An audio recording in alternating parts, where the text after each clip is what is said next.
ይህ አፍሪ ዩቲዩብ ሚዲያ ነው። ስለዚህ በማርስ ላይ መኖር ትፈልጋለህ? በንድፈ ሐሳብ ጥሩ ይመስላል፣ ነገር ግን በተግባር በሰው ልጅ ታሪክ ውስጥ እጅግ ውስብስብ አደገኛና ቀጥተኛ ወደ ሐሳብን እየተነጋገርን ነው። ሮምን መገንባት፣ አፖሎ 11ን ማስጀመር፣ አይኤስኤስን ማሰማራትና ሰሜን አሜሪካን ማረጋጋት ያስቡ። ሁሉም በተመሳሳይ ጊዜ ከምድር 150 ሚሊዮን ማይል ርቀት ላይ በውጫዊ ህዋ ውስጥ በቀዘቀዘ የበረሃ ዓለት ላይ ማርስን በቅኝ ግዛት መያዝ በጠፈር በረራ ታሪክ ውስጥ እጅግ አስደናቂ የሆነ የቡድን ዝግጅት ይጠይቃል። የናሳ የቀድሞ ጠባቂ ከስፔስኤክስ እብድ ሊግ ጋር በመተባበር ታላቁን ማጣሪያ ለማለፍ የፈርሚ ፓራዶክስን ለመቃወምና የሰው ልጅን እውነተኛ ባለብዙ ፕላኔቶች ዝርያዎች ለማድረግ ኃይሉን ይቀላቀላልና እንዴት እንደሚያደርጉት ነው።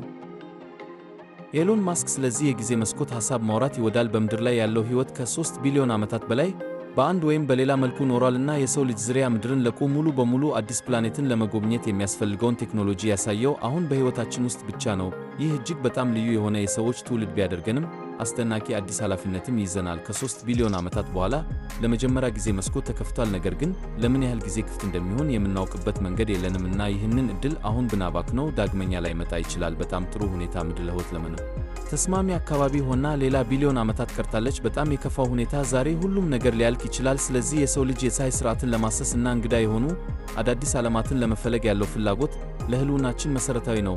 እኛ አሳሾች ነንና በሕይወት የተረፉ ነን። በዲኤንኤችን ውስጥ ኮድ ተሰጥቶታል። ስለዚህ በእርግጥ የሚያስፈልገን ወደዚያ የሚያደርሰን ተሽከርካሪ ብቻ ነው። አንድ ሰው መንገዱን ሊያሳየን ይገባል። ይህ ኤሎን ማስክ ከ20 ዓመታት በፊት ስፔስ ኤክስ ሲመሰርት የመራው መሠረታዊ መርህ ነው። የሰው ልጅ ለማሰስ ፍላጎት ሊሰጥ እንደሚችል እናውቃለን። ስፔስ ኤክስ መንገዱን ብቻ ሊያቀርብልን ይገባል። ይህ ሐሳብ አሁን በስታርሺፕ ሱፐር ሄቪ ሮኬት ውስጥ ራሱን አሳይቷል። ይህም ለመጀመሪያ ጊዜ የተፈጠረው ተሽከርካሪ ነው ሰዎችን ወደ ጥልቅ ህዋ የመላክ መሠረታዊ ችግርን ለመፍታት። ምክንያቱም አንድ ሰው እንደዚህ አይነት ጉዞ በራሱ ማድረግ አይችልም። አንዳንድ ነገሮችን ብዙ ነገሮችን ይዘው መምጣት ያስፈልጋቸዋል እና ክብደትን ወደ ህዋ ማስገባት ከመጠን በላይ ኃይል ይጠይቃል። እስካሁን ድረስ ከምድር ለመውጣት በጣም ኃይለኛ የሆኑት ሮኬቶች በ1960ዎቹ የናሳ ሳተርን ቢ እና በህዳር 2022 የጠፈር ማስጀመሪያ ሥርዓታቸው ናቸው። እነዚህ ሁለቱም ማሽኖች የተነደፉ ነበር ለአንድ ዓላማ ነው። የሰው ልጆችን ከምድር ባሻገር መላክ። ሳተርን ቢ 50 ሜትሪክ ቶን ወደ ጨረቃ ወለል የማድረስ አቅም ነበረው እና የ3 የጠፈር ተመራማሪዎችን ወደ ጨረቃ ለአንድ ሳምንት ጉዞ ለመደገፍ እና እንደገና ለመመለስ በቂ ክብደት ነበር። አሁን ለ2 ዓመት ያህል ወደ ፕላኔት ማርስ ለሚደረገው የ10 ሰዎች ቡድን ለመደገፍ የሚያስፈልገውን የክብደት መጠን ለመገመት ሞክር። ይህ የሆነው የስታርሺፕ ሱፐር ሄቪ ማበልጸጊያ ከአሮጌው ሳተርን ቢ በእጥፍ የሚበልጥ ግፊት እያመነጨ ያለው ለዚህ ነው። ይህ በሮኬት አቅም ላይ ከፍተኛ ጭማሪ ነው እና እዚህ ላይ ስለ መጀመሪያዎቹ ፕሮቶቴክስ የራፕተር ሞተራቸውን ስሪት 3 እያዘጋጀ ሲሆን ይህም ፖስታውን የበለጠ እንዲገፋ ያደርገዋል። ስፔስኤክስ በራፕተር ስሪት ውስጥ ከአንድ ቀን በፊት 100 ሜትሪክ ቶን ወደ ማርስ ወለል ላይ ኢላማ እያደረገ ነበር። ሙሉ በሙሉ የበሰለ የስታርሺፕ ዲዛይን ሲደርሱ ይህ እንደሚጨምር እርግጠኛ ነው። ምናልባትም ወደ ማርስ 150 ቶን። ያ ብዙ ክብደት ነው፣ ግን አሁንም በቂ አይደለም አይደል? የአፖሎ ተልእኮን እንደ መለኪያችን እየተጠቀምን ከሆነ ከዚያ ወደ ማርስ የሚሄደው ተልእኮ በግልጽ ከአቅም በላይ ያስፈልገዋል እና ያ ከስታርሺፕ ጀርባ ያለው ሁለተኛው አብዮታዊ ጽንሰ ሐሳብ ነው። ጥረ ኃይል ጨዋታ ብቻ አይደለም፣ የቁጥሮች ጨዋታ ነው። ከ1966 እስከ 1973 ባሉት 7 ዓመታት ውስጥ ናሳ 15 የሳተርን ቢ ሮኬቶችን ገንብቶ 13ቱን በተሳካ ሁኔታ አስወነጨፈ። በአጠቃላይ 24 የጠፈር ተመራማሪዎችን ወደ ጨረቃ አጓጓዘ። ስለዚህ ስታርሺፕ ኃይሉን በከፍተኛ ሁኔታ ማሳደግ ብቻ ሳይሆን የምርትና የበረራ መጠንን በከፍተኛ መጠን ማሳደግም መርከቦችን እንልካለን። ለዚህም ነው ስፔስኤክስ በየቀኑ አንድ የስታርሺፕ ተሽከርካሪ እንደሚገነቡ ቃል የገባው። ይህ ተለዋዋጭነት ብቻ ሳይሆን ይህንን ግብ ለማሳካት አስፈላጊ ነው። ኤሎን ማስክ በምድርና በማርስ መካከል 1000 የስታርሺፕ መርከቦችን እንደሚያንቀሳቅስ ቁጥሮችን አውጥቷል። 2022 በዓለም ዙሪያ በአጠቃላይ 180 የሮኬት ማስወንጨፊያዎች በመኖራቸው ለጠፈር በረራ ሪከርድ የሆነ ዓመት ነበር። ስለዚህ የኤሎን ሙሉ የስታርሺፕ መርከቦች በስታርሺፕ ማስወንጨፊያዎች ብቻ ከአሁኑ ዓለም አቀፍ መጠን 5 እጥፍ የሚበልጥ ይሆናሉ እና እያንዳንዱ የስታርሺፕ መርከቦች ከመደበኛው ሮኬት ምህዋር ጋር ከ10 እስከ 100 እጥፍ ይይዛል። የኤሎን ለዚህ ሁሉ የመጨረሻ ጨዋታ እስከ 1 ሚሊዮን ሜትሪክ ቶን የሚደርስ ዕቃዎችን ወደ ማርስ ማድረስ ሲሆን ይህም በሌላ ዓለም ላይ ሙሉ በሙሉ ራሱን የቻለ የሰው ከተማ እንዲኖር በቂ መሆን አለበት። በክፍት መስኮት ውስጥ ማለፍ እና ነገሮች ወደ ቀድሞ ሁኔታቸው መመለስ የሚያስፈልገው ይህ ነው። ግን እጅግ አስደናቂም ችሎታው ቢኖርም የስታርሺፕ መርከብ ማርስን በቅኝ ግዛት ለመያዝ በቂ አይደለም። ስታርሺፕ በመሠረቱ ጉድለት ያለበት በመሆኑ ተልእኮውን የሚያሳካው ከሰው የጠፈር በረራ ሽማግሌዎች እርዳታ ብቻ ነው። ልክ ሉክ ስካይዋልከር የዜዲ ሥልጠናውን ለማጠናቀቅ እየሞተ ያለ አረጋዊ ይሁዳ መመሪያ እንደሚያደርገውን በረራ ዘላቂ ለማድረግ ከሆጂ ኤሮስፔስ ቴክኖሎጂ የተወሰነ እርዳታ ይፈልጋል። ስታርሺፕ ዛሬ ያለውን የሮኬት ቴክኖሎጂ በመጠቀም ከፍተኛውን ጥቅም እያገኘ ነው። ስለ ኤሎን ማስክ ኩባንያዎች ማድነቅ ያለብህ አንድ ነገር ነው። ፍጹም ቴክኖሎጂ እስኪፈጠር ድረስ ዝም ብለው አይቀመጡም። ዘለው በመግባት ባላቸው ነገር ምርጡን ነገር ያደርጋሉ። ቴስላ የተቋቋመው በዚህ መንገድ ነው። በ2008 ሌላ ማንም አልነበረም። ቴክኖሎጂው ሙሉ በሙሉ የኤሌክትሪክ የስፖርት መኪና ለመስራት ዝግጁ እንደሆነ አስቦ ነበር። ነገር ግን ቴስላ ጉዳዩን አወቀውና እንዲሰራ አድርጎታል። ለስታርሺፕ ያለው ችግር ሊሰሩበት የሚገባው ምርጥ የሮኬት ሞተር ቴክኖሎጂ የኬሚካል ግፊት መሆኑ ነው። በጣም ተቀጣጣይ ነዳጅ የሚወስዱበት ከፈሳሽ ኦክስጂን ጋር ቀላቅለው በከፍተኛ ግፊት በቃጠለው ክፍል ውስጥ ያፈነዱት ከሞተሩ ጀርባ በኖዝል በኩል የሚተኮሰው እና ሮኬቱን ወደፊት የሚያንቀሳቅሰው ግፊት የሚፈጥር የጭስ ማውጫ ጋዝ። ይህ ከ1960ዎቹ ጀምሮ የነበረ ሁኔታ ነው እና ባለፉት 10 ዓመታት ብዙ ጭማሪዎች ተደርገዋል። ነገር ግን የኬሚካል ሮኬት አቅም በፊዚክስ የተገደበ ነው እና በመሰረቱ ወደ ፕላኔቱ ደርሰናል። ኤሎን ማስክ የራፕተር ሞተር የቃጠለው ውጤታማነት 99 ኤሎን ማስክ የራፕተር ሞተር የቃጠለው ውጤታማነት 99.99 እንደሆነ ተናግሯል። ይህም ማለት ከእግዚአብሔር በስተቀር ምንም ነገር እነዚያን መለኪውሎች በማፈንዳት የተሻለ ሥራ ሊሠራ ይችላል ማለት ነው። ስፔስኤክስ በቱርቦ ፓምፖች እና በማስፋፊያ ትምህርታዎቻቸው ሊበላሽ የክፍል ግፊትን ሊጨምር ይችላል። ነገር ግን በ5 እጥፍ የሚጨምር እምቅ ግፊት አይከፍቱም። የአጽናፈ ዓለሙ ሕጎች ይህንን አይፈቅዱለትም። በተለመደው ሮኬት ውስጥ ይህ ያን ያህል ትልቅ ጉዳይ አይደለም። ነገር ግን ስለ ምድር ወደ ማርስ የትራንስፖርት መርከብ ስንነጋገር አሁን በጠፈር ባዶነት ውስጥ 5 እጥፍ በፍጥነት መንቀሳቀስና ወራት ውስጥ ሳይሆን በ45 ቀናት ውስጥ ወደ መድረሻው መድረስ መቻል በጣም ጠቃሚ ይሆናል። ከዚያም በላይ በእርግጥ ወደ ማርስ እና ወደ ኋላ መመለስ ፈጣን የመጓጓዣ ጊዜ ፕላኔታን በኪን ግዛት ውስጥ ለማካሄድ ለማንኛውም ሕጋዊ ሙከራ አስፈላጊ ይሆናል። አሁን እንዳለችው ስታርሺፕ በጣም ቀርፋፋ ነው። ለመናገር ከባድ ነው ግን ልክ ነው እና ያለ ገዛ በከፍተኛ ሁኔታ ፈጣን ለማድረግ ምንም መንገድ የለም። ናሳ ወደ ሰሉ የሚመጣው እዚህ ነው እና ወደ ጠረጴዛው የሚያመጡት ጥንታዊ የዘዴ ጥበብ የኑክሌር የሙቀት ኃይል ማመንጫ ይባላል። የኑክሌር ኃይል ያለው የሮኬት ሞተር ስፔስኤክስ ለኮከብ መርከብ አምስማ የሚከፍትበት መንገድ ይህ ነው። የኑክሌር ኃይል ያለው ሮኬት ለመስራት የሚያስፈልገው ትንሽ የፊሽን ሪያክተር ብቻ ሲሆን ይህም የዩራኒየም ነዳጅ አቶሞችን በመከፋፈል በሙቀት መልክ የሚወጣውን ኃይል ይለቃል እና ከዚያ ያንን ሙቀት ወደ ግፊት ለመቀየር ፈሳሽ ሃይድሮጅን በቀጥታ ወደ ሪያክተር እምብርት ይጭናሉ። ከሙቀቱ ጋር ንክኪ ፈሳሹ በኃይል ወደ ጋዝ እንዲሰፋ ያደርገዋል። ከዚያም ከሞተሩ ጀርባ በኖዝል በኩል ይፈነዳል እና ይህም ሮኬቱን ወደፊት የሚያንቀሳቅስ ግፊት ይፈጥራል። ልክ እንደ በእንፋሎት የሚሰራ የጠፈር መርከብ ነው። በጠፈር ክፍተት ውስጥ ጥቅም ላይ ከሚውለው የኬሚካል ሮኬት ሞተር አፈጻጸም ጋር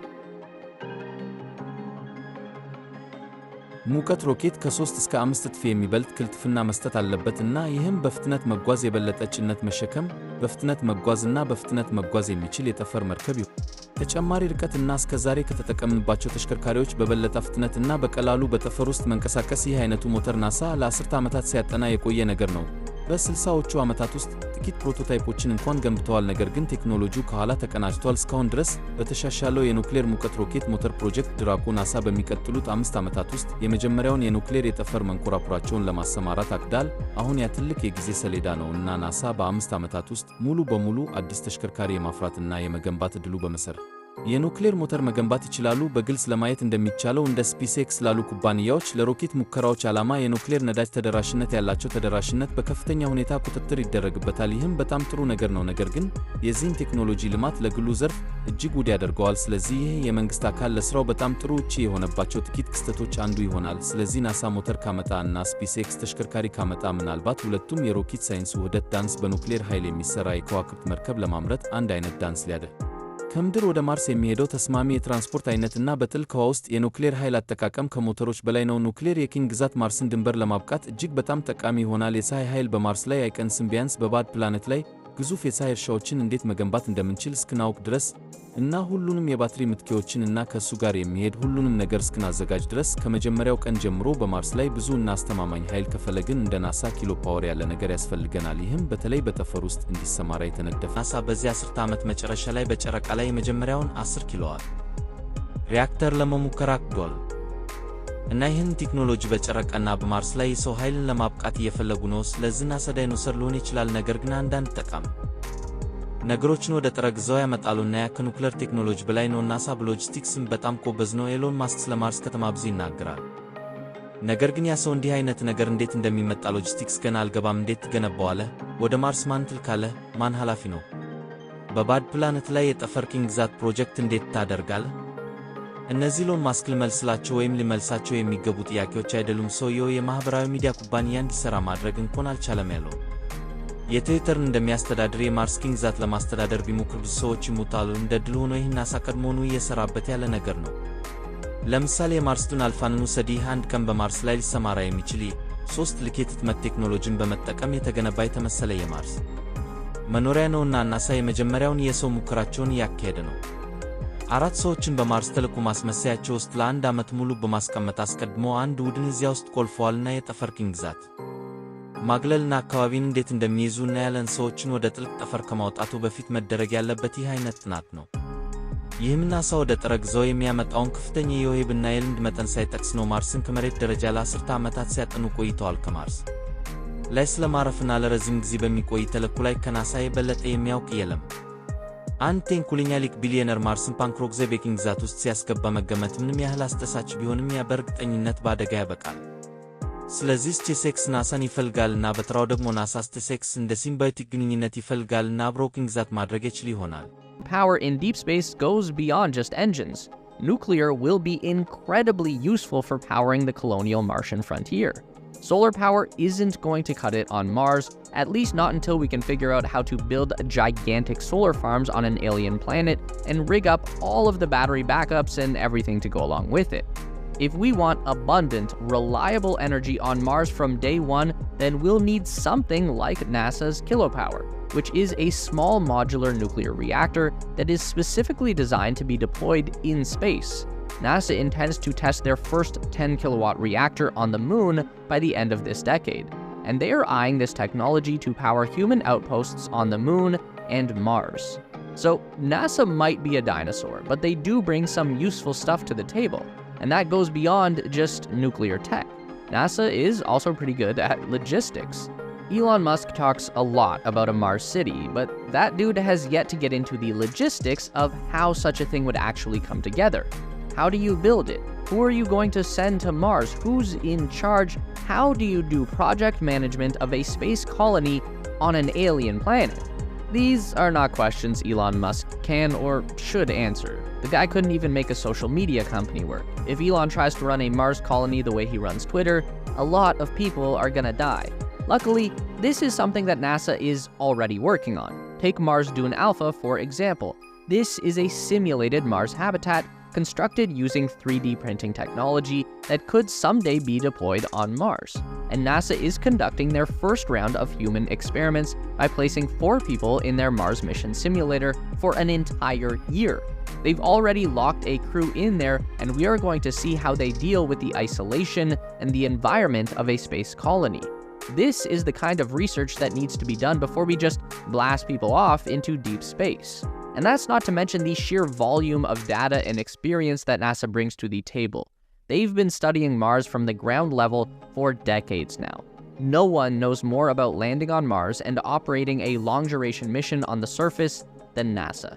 As satisfying as it would be to imagine some rogue genius billionaire just going off and colonizing Mars punk rock style, that would certainly end in a disaster. So SpaceX needs NASA, and in turn, NASA needs SpaceX, like a symbiotic relationship, and together, they might just be able to colonize